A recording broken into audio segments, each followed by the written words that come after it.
You're listening to Sandwich Talk, a podcast about sandwiches. Hot takes, cold cuts. Today's episode, episode 2, peanut butter sandwiches.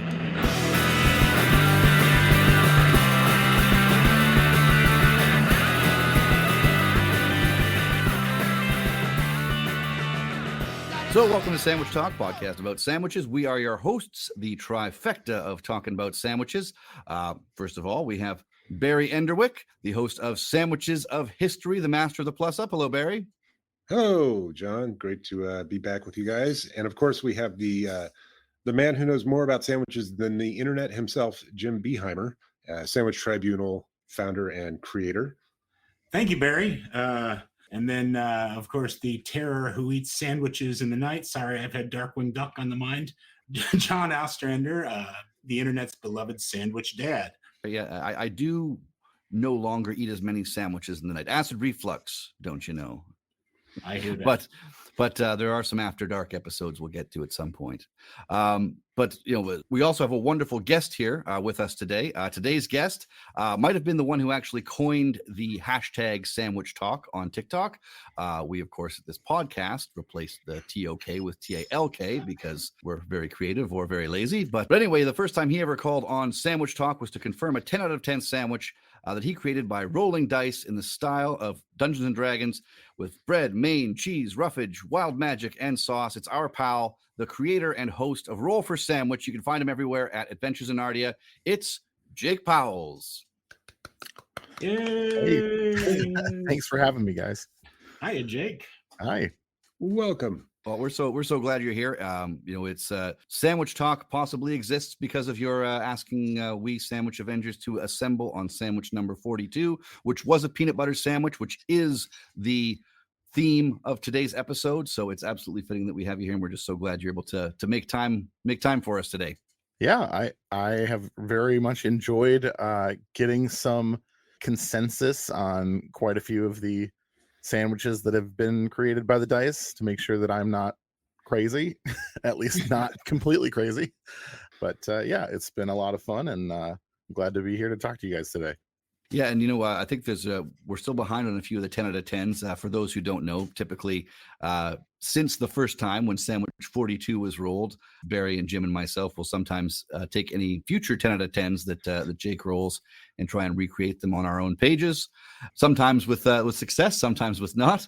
But there's been some really interesting ones over the years, and we're just really glad to have you on the pod today. But let's get right into it. I'm stuck on the next one. It has as an ingredient the temporary Lay's flavor summer BLT that I just can't find anywhere. So I'm getting creative on how to recreate that one. That's all we ask. You just have to get a BLT, add potato chips, and then put that into the sandwich. Well, I'm going to dehydrate a BLT, grind it up to a powder, and make homemade potato chips. That is awesome. That's the plan. I shouldn't have said that. It was going to be a surprise. Anyway, I'm just going to get some ketchup chips and some bacon chips and mix them. We'll edit that out and post, Jim. Don't worry. But we'll jump right into it. Sandwich News is our first segment on the pod. What's going on in the wide world of sandwiches, whether it's viral clips or new items, new discoveries? What is happening in the world of sandwiches? Jim, why don't you start us off with whatever sandwich news you got first? Okay. Well, I think I'll save the big one for a little bit later. So let's start with kind of a slightly more minor sandwich news item, which is that McDonald's has in the U.S. brought out the chicken Big Mac, the McChicken Big Mac. And I think that just launched either yesterday or today as we record this. So I think that it's been out in Canada already. So perhaps John's already gotten to try it, but I have not yet. What do people think about a fried chicken patty based Big Mac? Well, I didn't have it when it was in Canada. It was limited time when it was here as well. It was kind of a big deal. The reviews were, lukewarm kind of at best. I did not go and try it. I don't know why. I guess it just seemed too much brown on brown for me for a Big Mac. I don't know, but it's a whole lot of beige. That's for sure. Definitely a lot of beige. Yeah, I don't know if that's something that necessarily is something that I would try on my own, but I am kind of curious to at least try it once, but I'm cautiously pessimistic. It does seem a little half-assed just to be like, what if we put chicken in it? We've already got the chicken. It's like, well, I guess I could do that myself. I guess. No new item, no new lettuce, sauce. Cheese, pickles, onions, and sesame seed bun all seem tailored to go with those 2 all beef patties, and you replace those 2 all beef patties. It seems like it's going to throw the whole thing off. I'm curious to try it, but also I really don't give too much of a crap about McDonald's. So we'll see. Maybe I'll get around to it. Jake, are you curious about it at all, or? I mean, I feel like I've had a McChicken, I've had a Big Mac. I feel like I can already put the pieces together in my head. So. Yeah, you can I push what it imagine tastes you like. can. You've experienced a lot of odd combinations. Yeah. I mean, here's a good question. What would a plus up for the chicken Big Mac be, Barry? Having not tasted the chicken Big Mac, I don't know, but something bright, something tangy, something sharp, maybe even spicy for me. Something Let's to kind replace of that McDonald's special sauce with Russian dressing, maybe. Yeah, there you go. Maybe some pepperoncini, something that like kind of punches through the beige, if you will. Yeah, for a chicken sandwich, especially just to get that sort of little bit of extra kick in there might help quite a bit. I like my chicken sandwiches with tomato on them. Maybe adding a tomato. That would be good. Not a bad idea. Honestly, if they just if they like buffalo styled the chicken patties, that might be a cool idea too. Like if they just if they're doing that, then they might as well Nashville it. Like yeah, let's that's go true. all the way. Let's do it.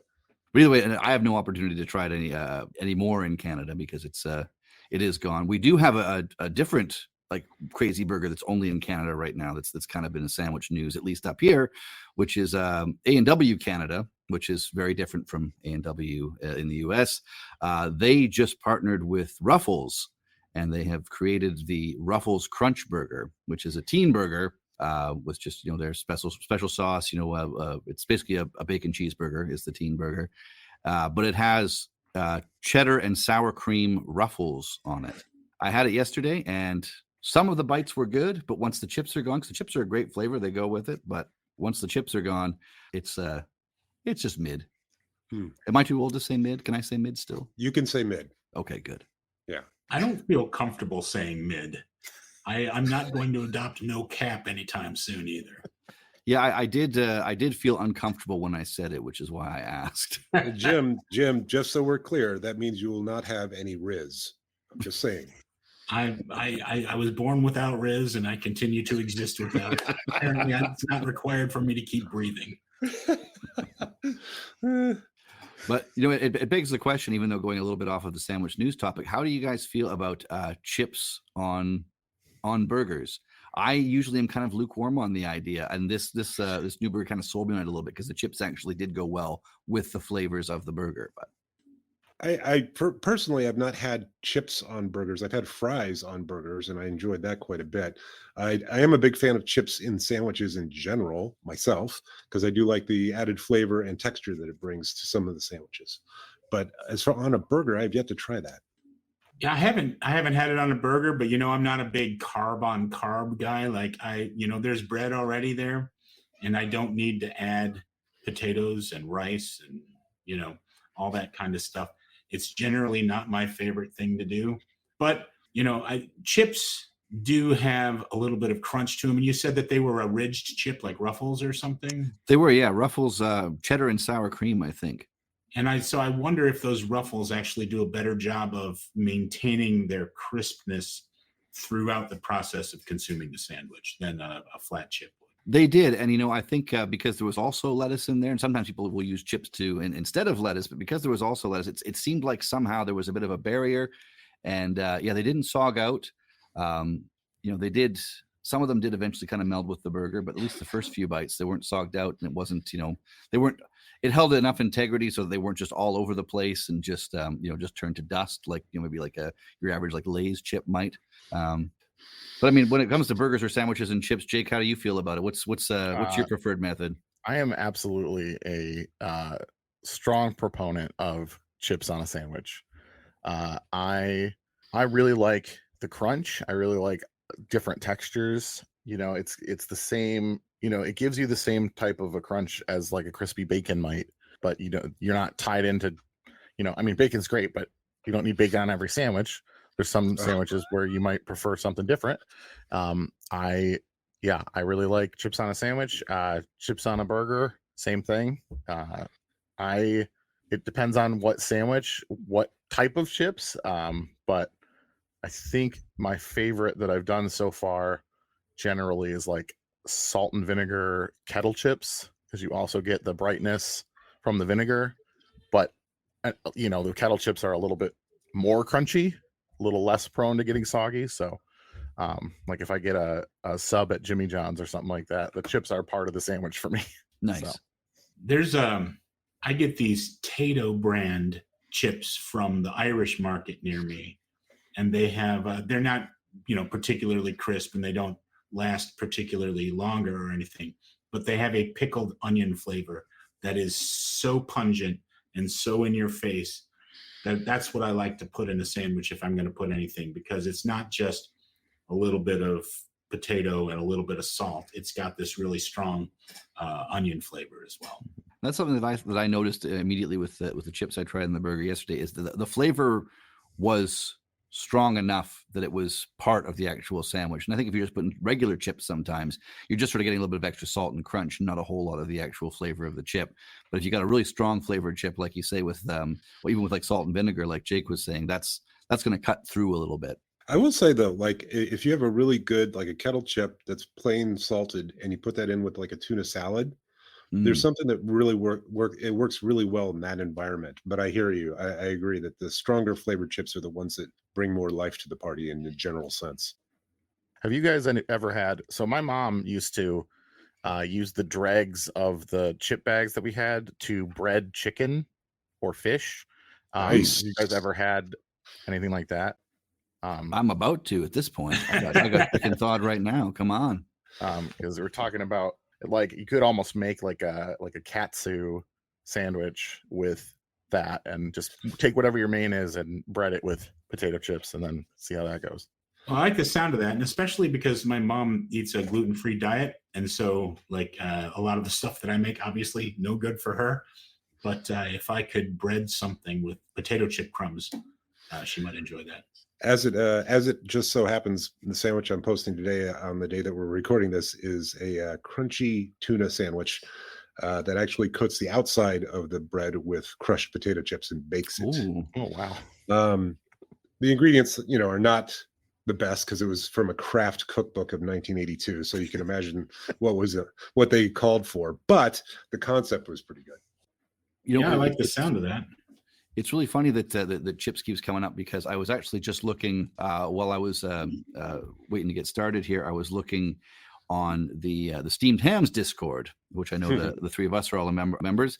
And the most recent post on the sandwiches section was this Food Network recipe from Jeff Morrow with a crunchy fried peanut butter and jam sandwich. And I was just reading the recipe before we got on, so I'm going to consider it sandwich news and bring it up because it's adjacent to the chip thing that we were just talking about.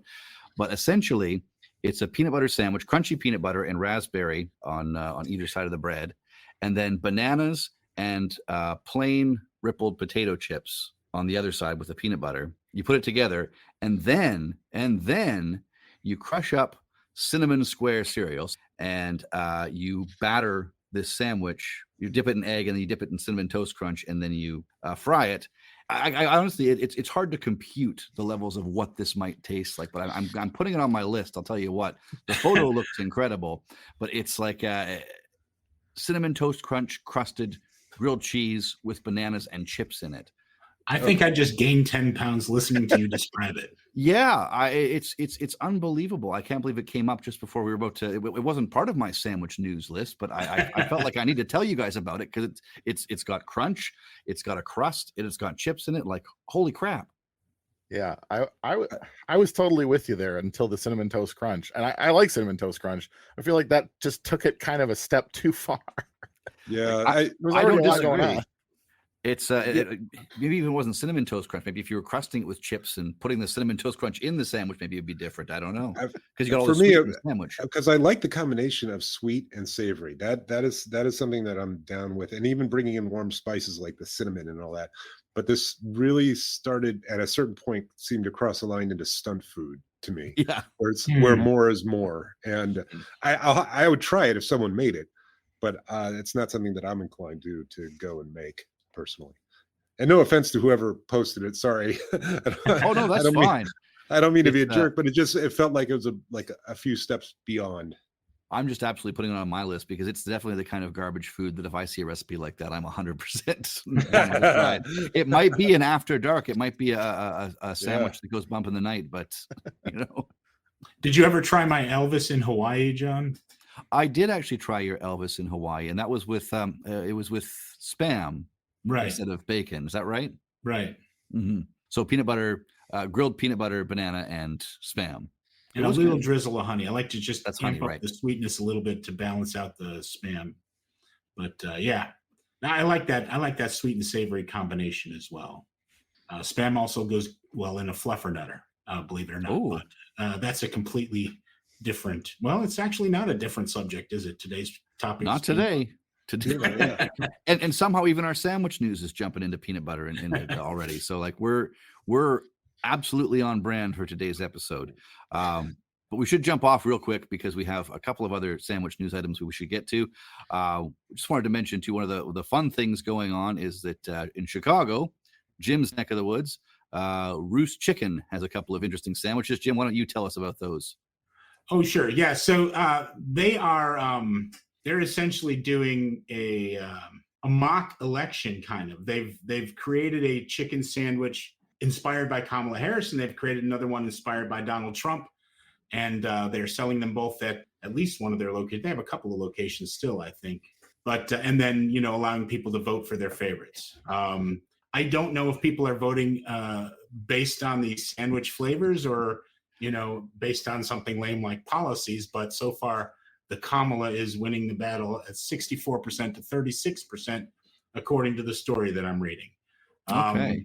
And so the Kamala is a fried chicken breast with toasted coconut, jerk sauce, and Jamaican pineapple coleslaw, a nod to Vice President Kamala Harris's Jamaican heritage and her love for coconut. And the Donald includes a fried chicken breast topped with cheese sauce, buffalo sauce, and Cheetos, which sounds pretty good too. A little stunty, but good. I expected it to be orange chicken. Well, they got that in there with the Cheetos, I think. Yeah. And the cheese sauce. Yeah, I mean, it doesn't sound bad, and I don't want to, pull anyone's politics here at all. But who are you guys voting for when it comes to the sandwich? The sandwich. The Roost used to have a location downtown, just right across the street from the train station where I would get off and go to work in the morning. And it was a very tiny little location, and they mainly served biscuits, breakfast sandwiches with fried chicken. And so I could get on the app and order ahead and just walk in and grab my sandwich as I got off the train, and then walk 2 blocks to my office and sit at my desk and eat the sandwich. And I would always it was Nashville hot fried chicken on a biscuit with a slice of cheddar cheese and some bacon. And it was spectacular. I really, really liked their sandwich.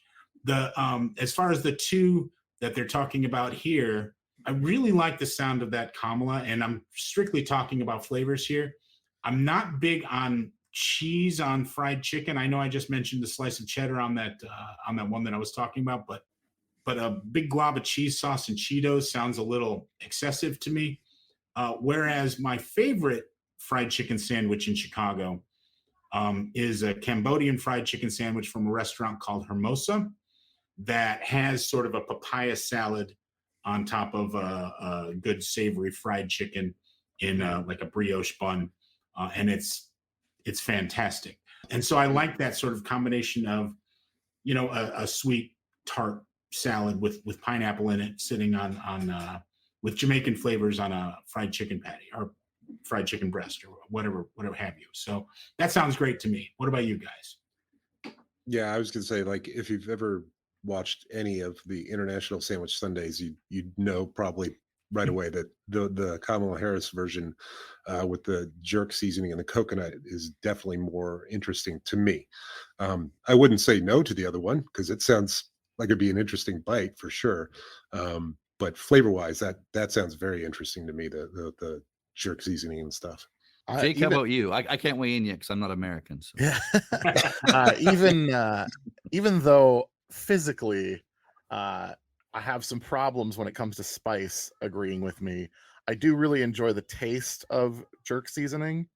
And I think that, like you guys said, there's just a lot more interesting flavors going on with the Kamala one there, with the coconut especially. Like that's the one I would go for sure. It's kind of hard to reckon with one's love of Cheetos with the other one. I do love Cheetos and I love cheese sauce, but I also like to have more interesting flavors in my mouth as well, and freshness and bites. Like so you get a bit of bite from the pineapple, some freshness from the coleslaw, and some heat from the jerk sauce. So I mean, I've got to go for that too. Although my vote literally doesn't count. Now, John, what if they used Hawkins cheesies instead of Cheetos? Yeah, you see, now that's where you go wrong because the Hawkins cheesies, that's an all Canadian snack. We can't have foreign interference in our election. Yeah, that would definitely be considered foreign interference. That's true. I've been looking for ways to put more Hawkins cheesies into sandwiches, and I keep messaging. Hawkins cheesies has for the first time in their long existence, started to have a bit more of a social media presence lately, and so I've been messaging them and bugging them and trying to figure out some way to be an ambassador for Hawkins and trying to come up with some recipes. Be like, how about this, guys? You can pay me in cheesies. I'll take them. But so far, no bites yet.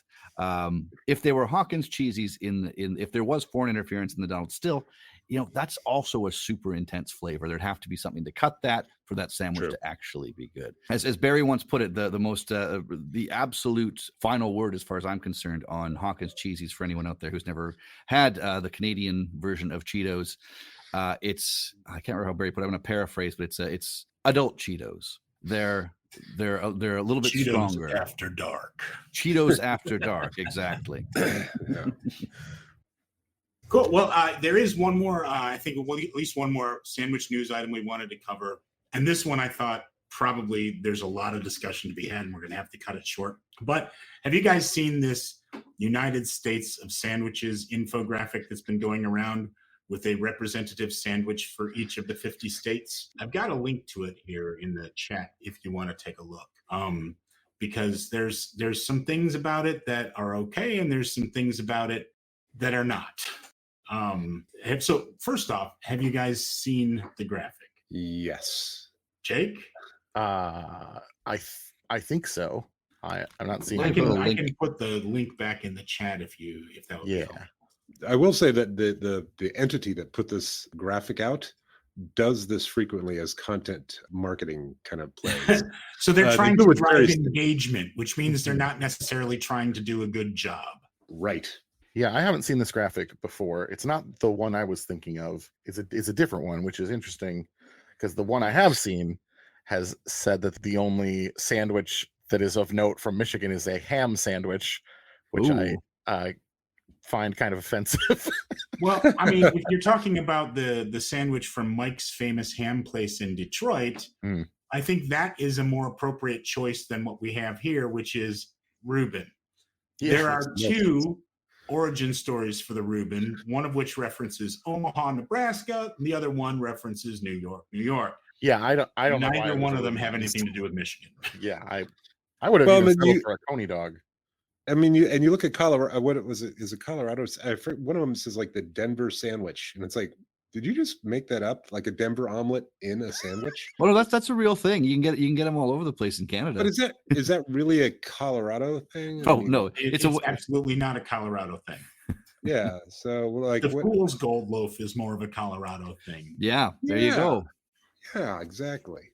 It's interesting that you mentioned Coney dog, Jake, as being the Michigan sandwich, because literally all over Le Belle Province de Quebec, everywhere that Jim and I went, they, especially in the summertime, they love selling things in hot dog buns. I've done, a few episodes on things like that, like the Gagey and things like that. But they do have at every hot dog stand in Quebec, especially in the summertime, the Michigan, which is just a hot dog with coney sauce on it.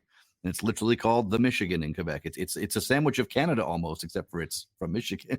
Well, and it's a Michigan sandwich and we're not going to have the argument about whether a hot dog's a sandwich, but it's a Michigan sandwich that's named after a place in New York. Yeah. But there's also the Kudagi, which is an Italian sausage patty sandwich from the Upper Peninsula. There's plenty of choices you could have gone with other than Reuben, which is a fantastic sandwich that is well beloved everywhere.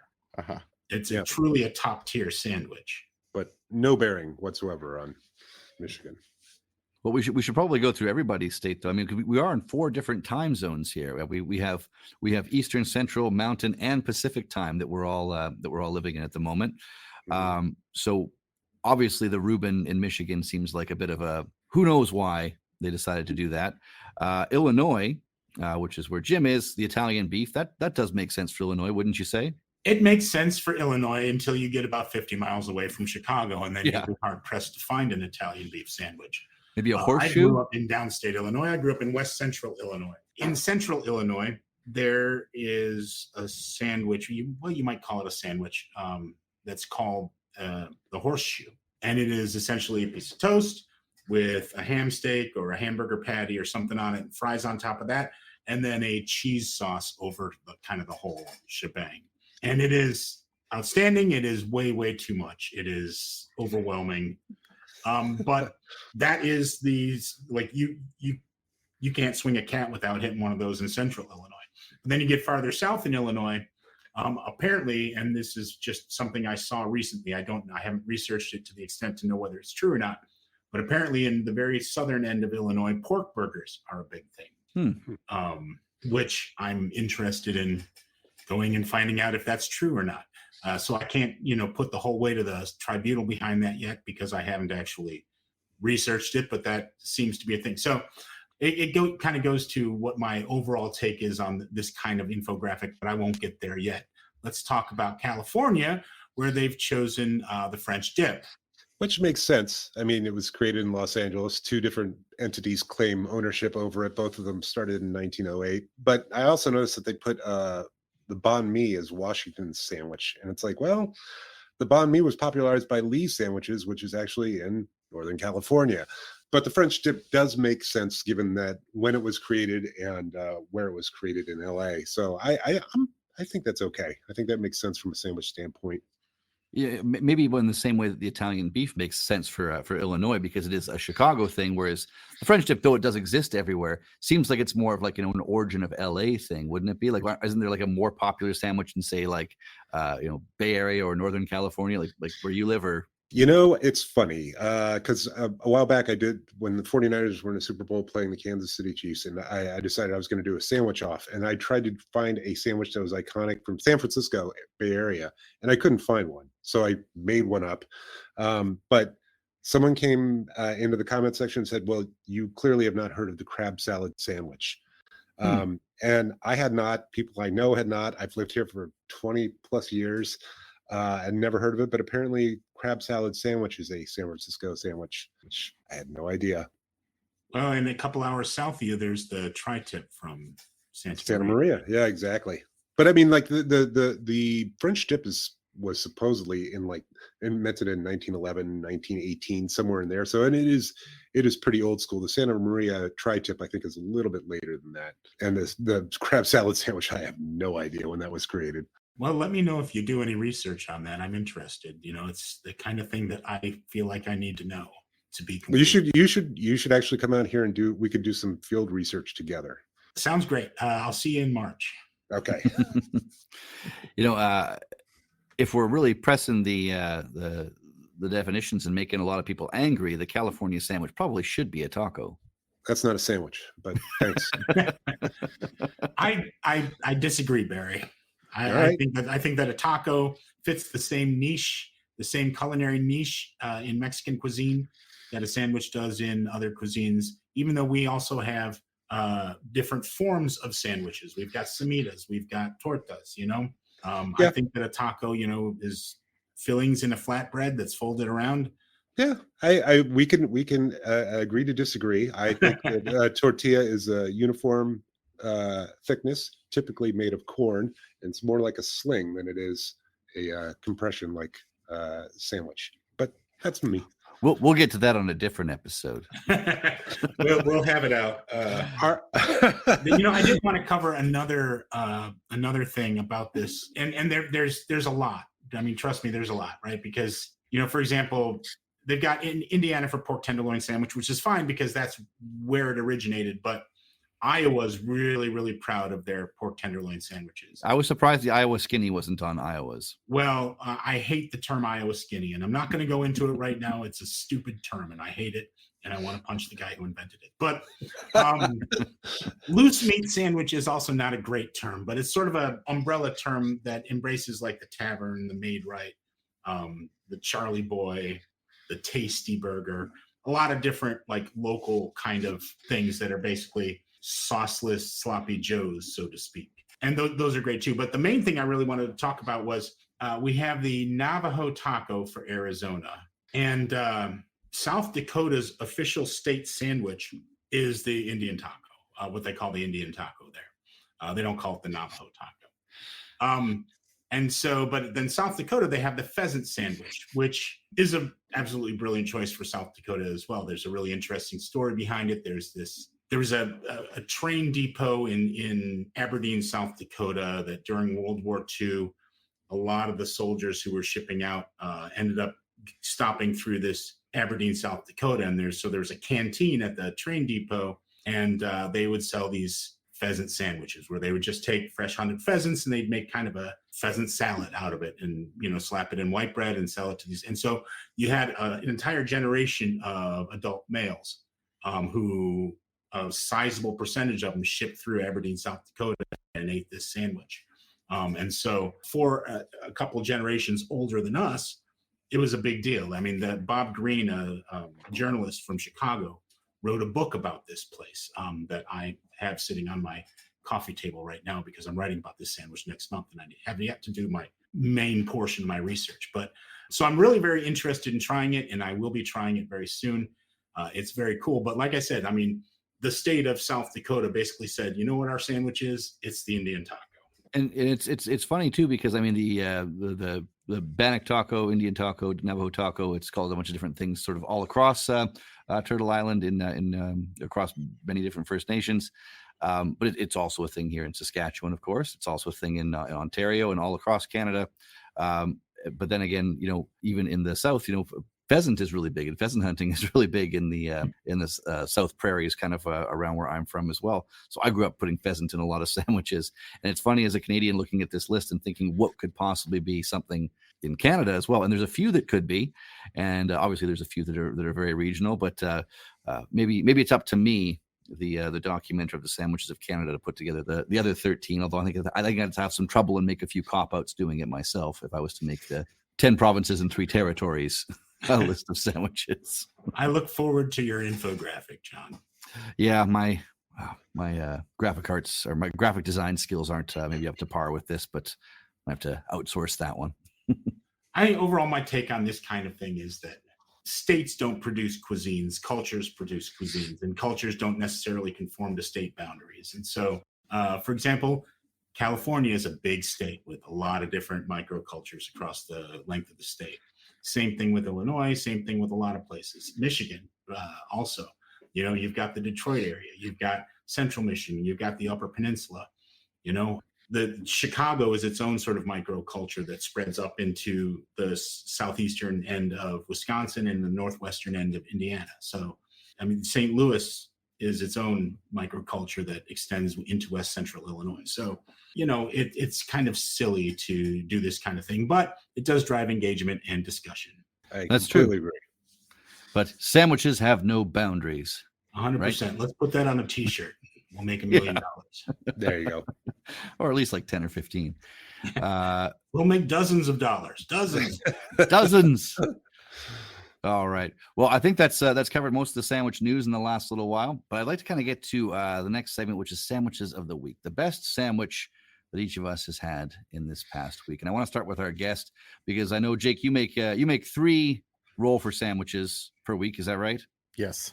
And so I know that there's probably some good in there. There's some bad when the fates choose it. But what's the, and you can go beyond the week too, but what's the best? And like, maybe you could also give the worst if you'd like as well.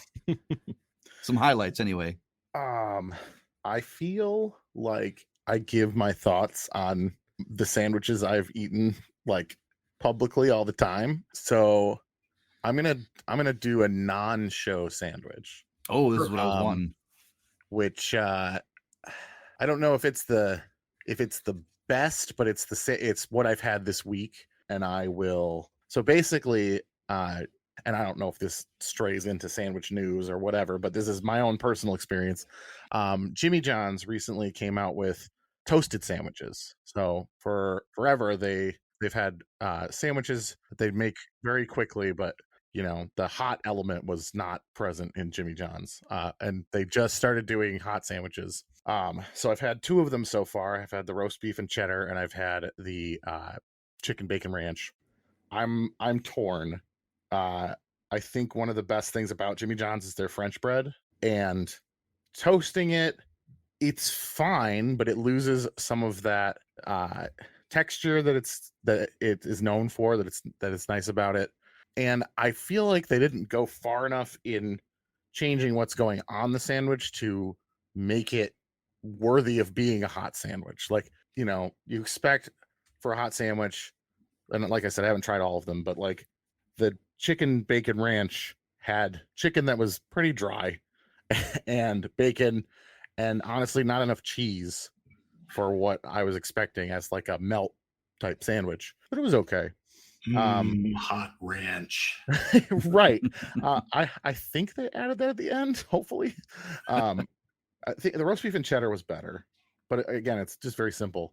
But I guess this is all to say that I still eat sandwiches, even though I eat sandwiches all the time for my job in the public facing world. I still eat sandwiches behind the screen, probably just as often as I do on the screen. So I want to say, in response to your last comment, that it's sort of my dream job to have a job where eating sandwiches is my job, but I wouldn't take your job. Fame comes at a price. Chicken bacon ranch is interesting because I see that on a lot of lists of sandwiches, and it's like I never. And this is me, right? I'm the guy who writes about hundreds and hundreds of different styles of sandwiches, and I have yet to acknowledge that chicken bacon ranch is a legitimate sandwich genre. But yeah, I guess it is. I think so. I think it started at Subway. I worked at Subway in high school, and I remember when that sandwich came out, and I feel like that was the first time I had heard of that combination. And I feel like it's been used a bunch of times since then at pretty much every other sandwich chain. They really just want it to be kind of its own thing. I mean, it's a chicken bacon club with ranch instead of mayo. So what I'm getting out of this is blame Subway. Okay. I mean, you can blame Subway for a lot of things. It is also great to know that you're a sandwich artist from way back then. Yes, I have professional training. How about you, John? What's your sandwich of the week? Oh, wow. You know what? My sandwich of the week, I did actually enjoy that A&W Ruffles Crunch Burger, but I made a sort of a breakfast sandwich, an egg sandwich earlier this week. Just, regular toasted grocery store bun, toasted on in the pan, using the unpatented Sandwich Dad egg hack, where I do an over easy egg and then I drain the yolk over top of the bread as a sauce rather than have it explode all over my beard and mustache. And then I put the 2 piece of American cheese between the 2 eggs after I had drained them to let it melt a little bit, some diced onion, some spinach, some mayo. And then I also used this salsa picante negro that was sent to me by a guy on Instagram. I believe he sent it to you too, Barry. I don't know if you've had a chance to try it yet, but holy crap, that I did not expect it to be that good.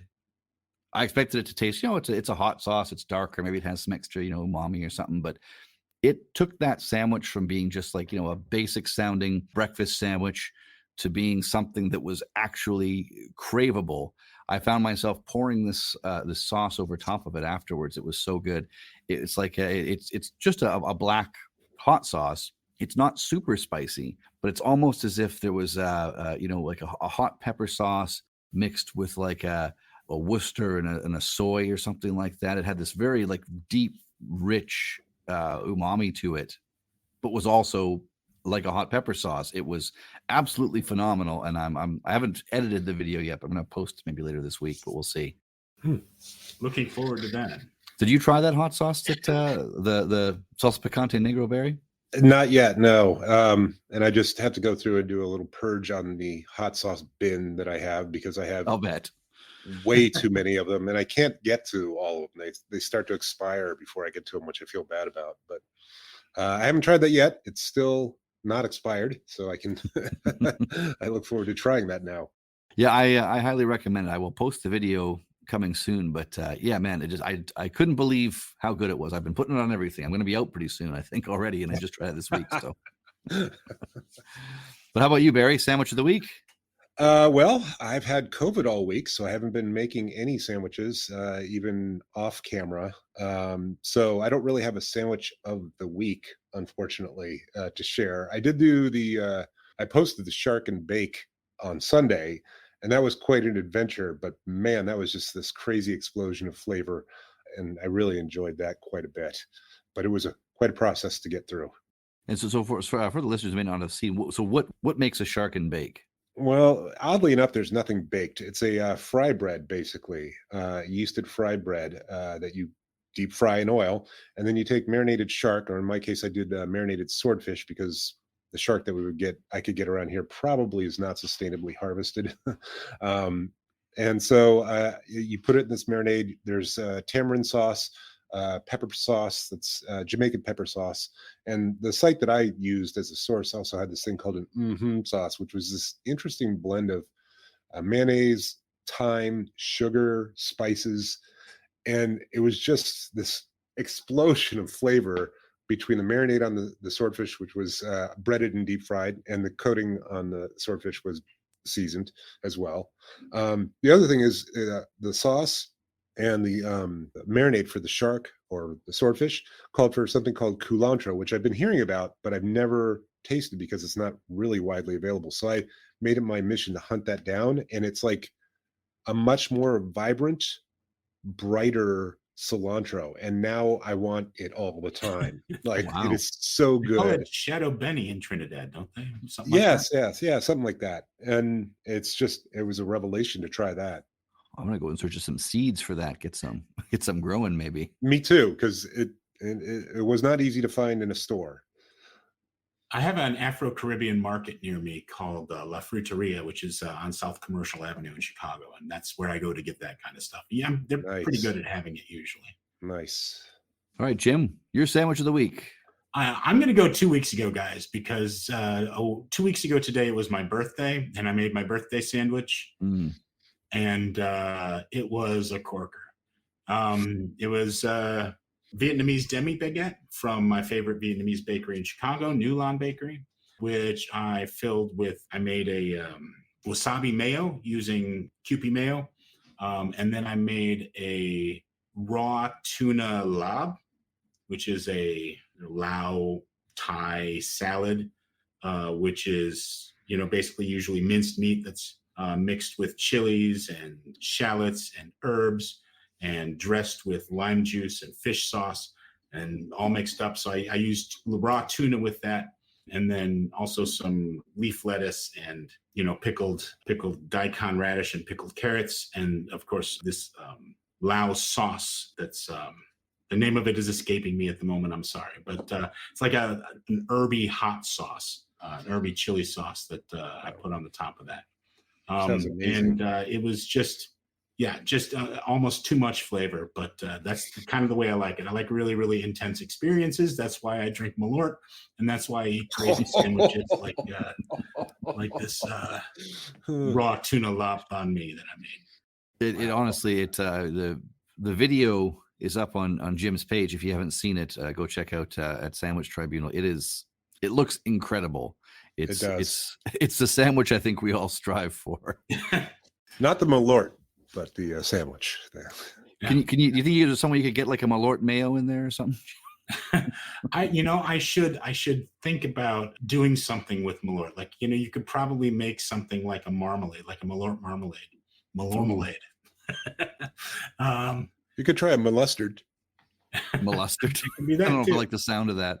Yeah, that is a little bit questionable sounding. Yeah, exactly. We'll edit that out in post. That is not. Or as will soon as I? it left my mouth, it was like, that is not. Whoops. No one should say that out loud, Barry. Oh man, I still haven't tried Malort. I gotta get down to Chicagoland one of these days. Just for Malort. I'm gonna fly there just for the Malort. I'm not sure I can legally get away with shipping you a bottle, John, or I would. Yeah, it's hard to say. There's some gray area there. Just call it maple syrup. There you go. And, right, because that's the direction maple syrup usually goes. It's not typically. It's not gonna. Not suspicious at all. No, not at all. Well, it's about time, since we were already quite a bit into this, to get to the actual topic at hand, which is, of course, peanut butter sandwiches, specifically weird peanut butter combos. There are so many. I've done dozens of episodes on various peanut butter combos with my kids and stuff on my page. I know that we all have our preferred maybe weird peanut butter combos. There's the Elvis, there's the Fooled Goals loaf we already mentioned. Peanut butter and pickle is one of those ones that we've been converting people to, I think, for since we've been doing this. But I want to start with Sandwich 42, which I know that, Jake, a couple of times you have said that's one of your favorite creations that you've made. Could you talk about Sandwich 42 for a minute? Absolutely. That was one of the first sandwiches that really showed me what this format can do as far as making something completely unexpected that works way better than I expected. For those who don't know, the sandwich was on a sourdough or a white bread, but it had peanut butter, goat cheese, avocado, iceberg lettuce, banana peppers, and kimchi mayo. And it sounds like a lot of goo, but I personally used crunchy peanut butter, but the combination just ended up being, it was very rich, but really good. There was the tanginess from the goat cheese, the acid from the peppers kind of cutting through that richness, and combining the spice from the kimchi mayo. Really, I feel like peanut butter gets pigeonholed into a dessert. It's all often, at least in the American mind, paired with sweet things. But if you pull out from that a little bit, it goes extremely well with savory flavors as well. And this really, to me, evoked Thai food with the spice, with the acid, the vinegar, and then peanuts used in a less sweet way. Also combined with the fresh iceberg lettuce, which made it kind of have that quality of like a lettuce wrap almost. So yeah, I remember putting it together and thinking, what is this thing? And then taking a bite and being frankly shocked at how good it was. And I immediately made it again the next day because I still had all the same ingredients and knew that I kind of had something there. So, and then, I put out the call to the rest of Sandwich Talk to see if there was consensus, and the rest is history. And Sandwich Talk will answer. Yeah. I definitely enjoyed it when I made it.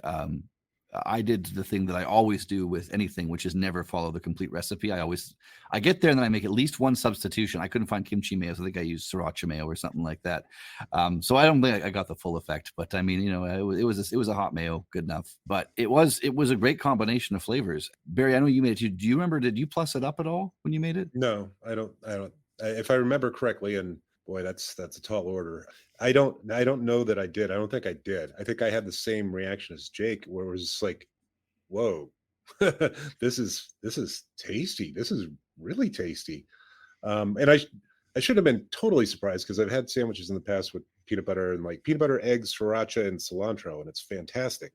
But this for some reason, I just couldn't get there with the ingredients list that Jake rolled. But once I tasted it, Yeah, it was really good. I think, that if I had a caveat about that, it was that there was a lot of goo. There wasn't a lot of structure to the sandwich, because you had the mayonnaise, and the peanut butter, and nothing that really kind of held it together other than kind of a soft, floppy bread. But the same is true of peanut butter and jelly. And, everybody loves a peanut butter. Everybody in the U.S. loves a peanut butter and jelly sandwich. Right? Don't get over it. Okay. But I think I fall prey to what Jake was talking about a lot of the time, where that's my default thought for peanut butter, is to pair it with something sweet rather than use it in a more savory fare. Like, I've had this Marmite peanut butter here for I don't even know how long, because I haven't been able to think of something to do with it. Like, I've had ideas, but I just haven't pulled them together. And that one, like, clearly with Marmite, I've got to go into a savory direction with it. cheese. But it's stumping me, Like, one of the weird peanut butter sandwiches that I've tried, and I don't know if you guys have, is one that is big in Walla Walla, Washington, where they have a Walla Walla Onion Festival every year, in, I think, June, maybe, which is the peak of their onion season, because Walla Walla is famous for sweet onions. And there's a very particular Walla Walla onion, and they make peanut butter and onion sandwiches in Walla Walla, and supposedly they're great. I have my wife has relatives in Washington State. They sent me some Walla Walla onions one year, and I tried it. It wasn't for me. When you say sweet onion, you are speaking in comparative terms. It is not quite as pungent and in your face as maybe a yellow onion would be. And so it just, and so rigidity wasn't a problem there, because I had a big old thick slice of onion making that sandwich, and the crunch was nice and the texture was nice, but something about the combination of onion and peanut butter just didn't do it for me. I would really like to get over that, and I'm working on it. I don't care for the peanut butter and pickle combination either, guys. I'm sorry to say. Oh no! Although I think that I've mistakenly taken it in a bread and butter pickle direction, when I'm told that dill pickles are the way to go there. Agreed. Yes, I cannot emphasize that enough. Dill pickle, Full sour. Yeah, that's the way to go. I've read about sweet onions that they're not necessarily sweeter. They just have less of the sulfuric compounds that are in regular onions. So it's like, to your point, relative. Right. They are less pungent, but less pungent onions doesn't sell onions. I don't know. That sounds like a marketing plan. Yeah, I think that sometimes a lot of these peanut butter combos that are these odd ones, like onion, or even just like the peanut butter mayo, which I know that Duke's Mayo tries to put out there a couple of times. Nothing wrong with them. I like all those things, but I think that sometimes those just peanut butter and something else combos would benefit from a little bit more. Like, for example, if the sandwich 42 was just peanut butter and avocado, it wouldn't be as good as if it had some lettuce and some mayonnaise. And to me, one of the things that, as much as I grew up and still do love a peanut butter and pickle sandwich and eat them all the time, if I can, I tend to try and make it into a Wendigo sandwich, which would be to add bacon and mayonnaise to it. Peanut butter, pickles, bacon, and mayonnaise. That might actually be my favorite weird peanut butter combo. Maybe it's missing something too, but I think when you get to peanut butter and onions, it's like, well, yeah, it's not awful, but maybe if there was something else on there, it would make it even better, because I typically don't just eat an onion sandwich with anything. Peanut butter is the condiment, onion is the main. Can we do something else to that?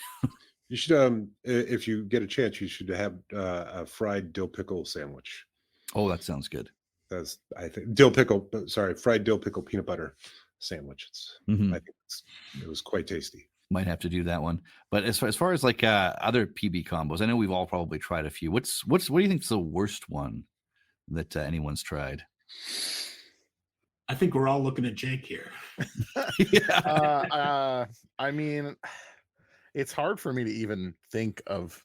I mean, I've had peanut butter on all kinds of unexpected sandwiches. I think I had peanut butter and tuna fish at one point. You know, not necessarily good for either side of that sandwich. Like, there, you know, if I could probably make a good peanut butter and tuna sandwich if I tried. You know, the right spices, but just slapping some peanut butter on there along with the tuna and whatever else I rolled that day didn't work. But yeah, I don't a lot of the like go-to, you know, weird peanut butter combos, I haven't necessarily tried them on purpose. I did enjoy pickle, dill pickle and peanut butter. I was pretty hopeful going into that, not very I can suspend my skepticism pretty far. I don't know about the worst. I can tell you that I do have a go-to, you know, weird peanut butter combination. And that comes back to my childhood, and I remember getting made fun of for this sandwich. And I don't feel like it's even that particularly weird, but at least it was in the small Michigan suburban circles that I ran in. And that's just peanut butter and bologna. Peanut butter and bologna on some soft white bread. I still make it sometimes as an adult. It's crunchy peanut butter, a couple slices of bologna, and soft white bread, and that's it. And you get it's just bologna doesn't really have that much flavor to it. It's a little bit savory and it's salty and fatty. Add that to peanuts, which are crunchy and also savory and salty, and you put that between some nice soft bread. It's a nice, you know, easy, incredibly cheap, comforting childhood sandwich. So probably not the best for you, but you know. Do you ever cook the bologna? Sometimes that strays from like how I would eat it as a child, because I didn't, you know, have stove permissions necessarily or whatever. So if I was just making it myself, it was just whatever, slapping together cold ingredients. But you know, sometimes, yeah, I mean, that takes it to a different genre. That makes it, I feel like, a little bit more like a bacon and peanut butter when you get that, you know, Maillard reaction on it or whatever. So yeah, definitely a new flavor added to it. What is your go-to peanut butter for a peanut butter and bologna sandwich, or for other, like, because when I've tried to do these, and again, I'm taking things in the wrong way, I think, but when I've tried to do these weird peanut butter combinations, a lot of the time I get like a good, expensive, natural peanut butter, when probably just getting Jiffy or whatever is the way to go. So what's your go-to peanut butter for a weird peanut butter sandwich? Honestly, I get the store brand that we have, which is probably close to just like a Jif or something. It's Meyer store brand, so you might even be able to find it in Chicago. But I get extra crunchy peanut butter. I like a lot of little peanut bits, so I get extra crunchy. I also feel like that goes well with as a contrast to the soft white bread and the bologna, which is pretty soft itself. So having a little bit of extra crunch in there is helpful. I like the texture of a crunchy peanut butter, but I find it more difficult to spread on soft bread. I always go for crunchy as well. You know, every once in a while you get someone in the comments who's very militant about smooth peanut butter and how crunchy peanut butter just is. Peanut butter didn't quite finish grinding up or something like that. I think, John, you could have stopped with you get someone in the comments that's militant. Oh yeah, I could have just stopped with that. But I was going to say too that, you know, peanut butter and bologna is probably the one I get if I ever do another, you know, weird peanut butter combo on my page. There's always a lot of comments saying you got to do peanut butter and bologna. I've done it, and it's good. You know what I like better than peanut butter and bologna though is peanut butter and pepperoni. That's a good combo. Interesting. Makes sense to me. Add a little bit of spice. Yeah, a little bit of extra spice in there. Peanut butter lends itself quite well to hot things, I find. What's the preferred jam of everybody? Now that we've already talked about preferred peanut butters, what about preferred jams if you're making a PB&J? I think raspberry, especially if you can get a seedless raspberry, is probably just about the best jam you can use in a peanut butter and jelly sandwich. But when I was doing peanut butter and jelly sandwiches for my website, I tried a bunch of different nut butters and I tried a bunch of different jams. And I came across a commercially made banana jam, and it blew my mind because they add a little bit of vanilla to it. And they must do something to stabilize the banana because, it's just going to turn into goo otherwise. But this banana jam, and it came in a tiny, tiny little jar and was super expensive. But I can't find that brand anymore. And I would think about which body part to cut off for a case of it. I'm not going to do it for a jar, but for a case, I could lose an extremity. I wonder if you could find a recipe. Maybe. I guess I should try making it myself. I do tend to DIY things, but that sounds great though. Like a little banana and vanilla. It's a peanut butter and banana and a peanut butter and jam all at the same time. Yeah, that does sound really good. For me personally, I'm raspberry with seeds, and then I like to butter the side of the bread that has the raspberry jam on it if I'm making one for myself, which isn't that often these days. My kids are all about the grape, so of course. That's what I grew up with, and it is childhood trauma for me. It was the sandwich. It was a sandwich that pushed you into like looking for better sandwiches. Yeah. Some sandwich, some of my childhood sandwiches are good memories, but for whatever reason, that combination of peanut butter and grape jelly, I had my fill of it as a child. I tend to stick with strawberry or blueberry for my personal peanut butter and jelly sandwiches.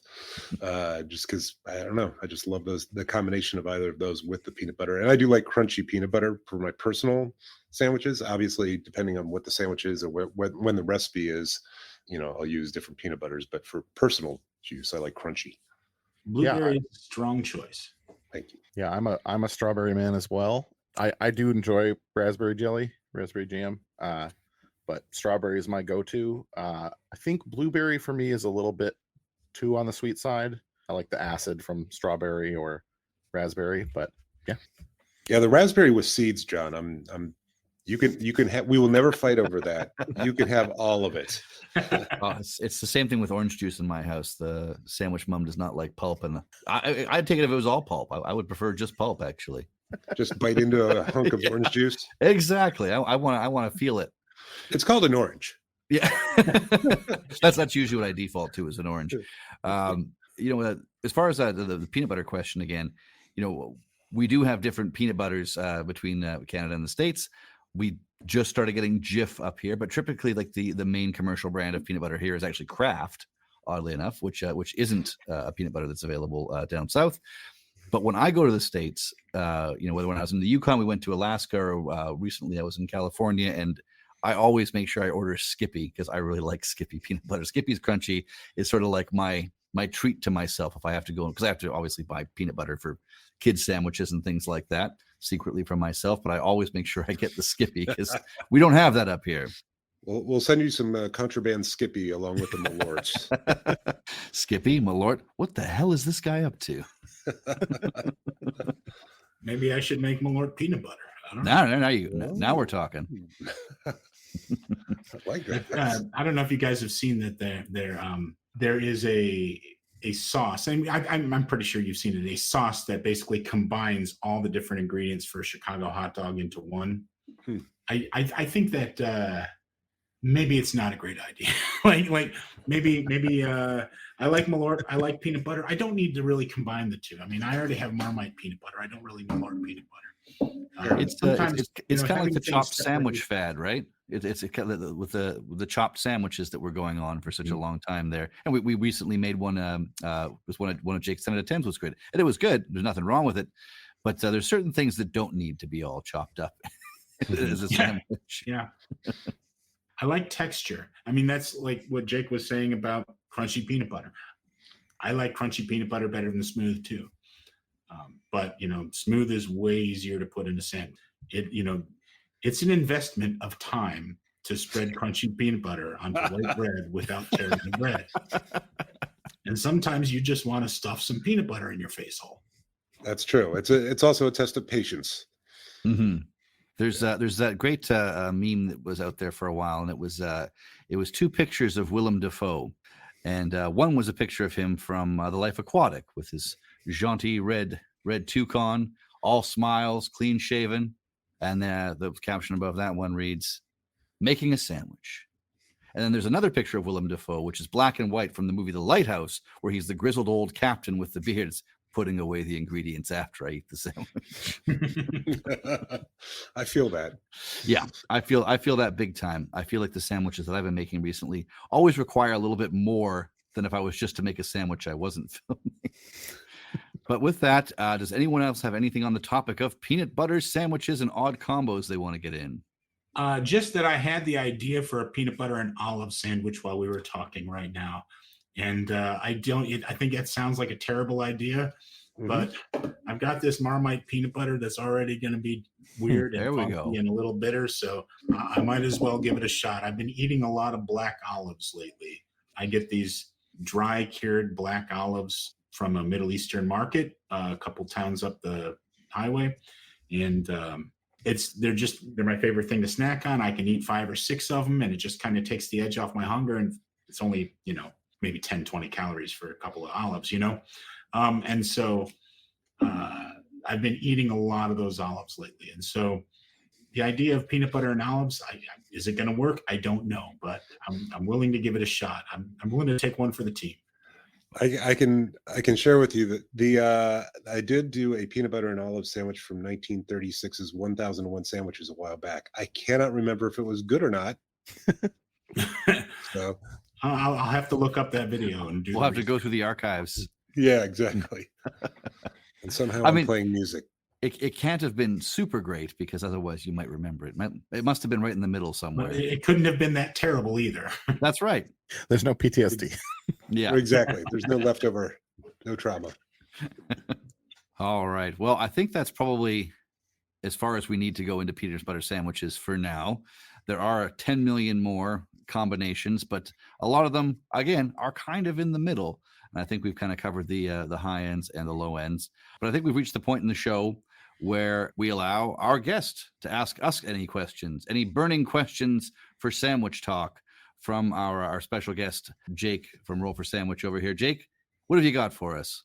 Well, this is very thematic for this coming week. I'm going to be doing a special on Roll for Sandwich where all of my sandwiches are going to be paired with a beer.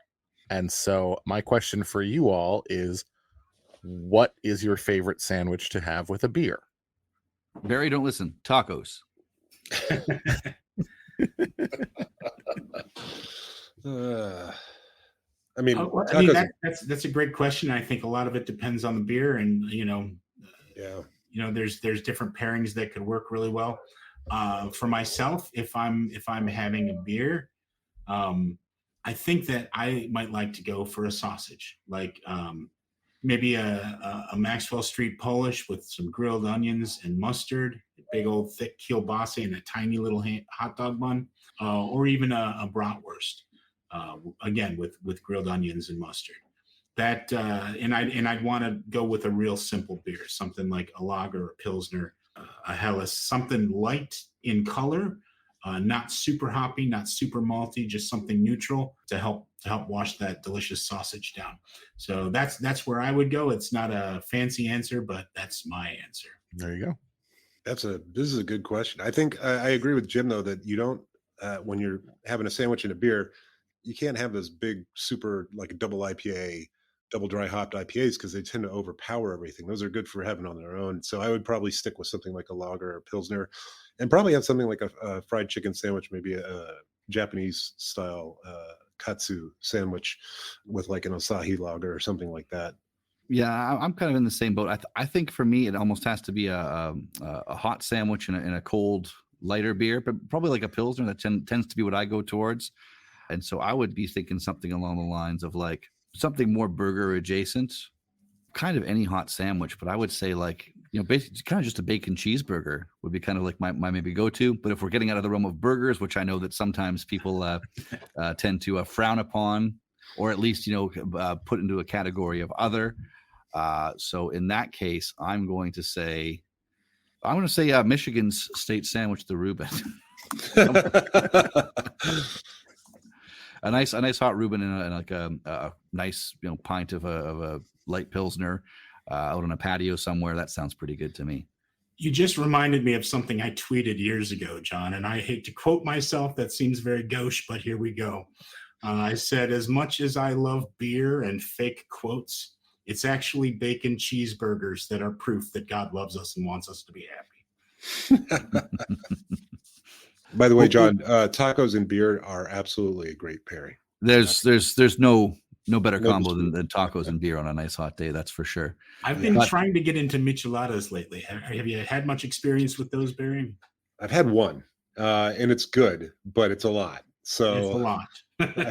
I tend to not go for the mega things like Bloody Marys or micheladas or anything like that. Is michelada the beer dumped upside down in a margarita? Was that what we're talking about? Or is that it's like beer with clamato juice mixed into it, and then the glass is usually rimmed with some chamoy and tahini. Oh, okay, maybe it's good, but it is a lot. Yeah, of course in Canada instead of tomato we use clamato, so we there's an awful sounding one. People sometimes just call it a red eye, but I used to call it, because one of the biggest beers is Molson Canadian, I would call it a Clamadian. Again, maybe not something that you want to hear said out loud. No, not definitely not. Not appetizing. But it is a good hangover cure for sure. Well, this has been great, guys. Jake, I want to thank you once again for coming on and joining us on Sandwich Talk. Is there anything that you'd like to pitch that's going on in your world coming up soon? At the beginning of November, I'm going to be in Iceland. Wow! Yeah. So if you happen to be in Iceland, I am hosting a meet and greet in Reykjavik. So all the information can be found on my socials. If you happen to be there, I have no idea when or if I will be back in Iceland. So if you want to meet me and you're there, this is your chance. And if you're not in Iceland, look forward to some Icelandic cuisine on the show in the future. Bringing back some Icelandic condiments? We'll see what I can get through TSA. Well, this has been just great. Any tips on some places to eat in Reykjavik? I was in Iceland a couple of years ago. I absolutely loved it. I was only there for a weekend, so I didn't hit every spot. But if you don't have plans to go, I would like to highly recommend to you that you check out the Geothermal Bakery. And I'm spacing on the name of it right now, but I'll shoot it to you later. It's maybe a 45-minute or an hour drive outside of Reykjavik, but they basically take a bucket and they fill it with a dark rye dough, and they cover it up real tight. And they put it into the ground. They bury it in these sands that are heated by geothermal springs. And they leave it there for 24 hours and dig it up the next day. And they slice it up and they serve it to you with still warm with like butter and smoked fish on it. And it's absolutely tremendous. That's really cool. I want to go to there. That sounds pretty great. Wow. Well, this has been amazing, guys. Thank you so much for everybody for coming on. Thank you so much, Jake, for agreeing to join us. You've been listening to Sandwich Talk, episode 2. Lots more to come. Submit your peanut butter cravings in the comments and whatever the heck you're listening to this on. And we'll be back with more Sandwich Talk eventually. So for Sandwich Talk, thanks, Jim Beheimer. Thanks for having me. Jim Beheimer at Sandwich Tribunal. Barry at Sandwiches of History. Me at Sandwich Dad. And Jake, of course, at Adventures in Narnia. Thank you for joining us, and good day.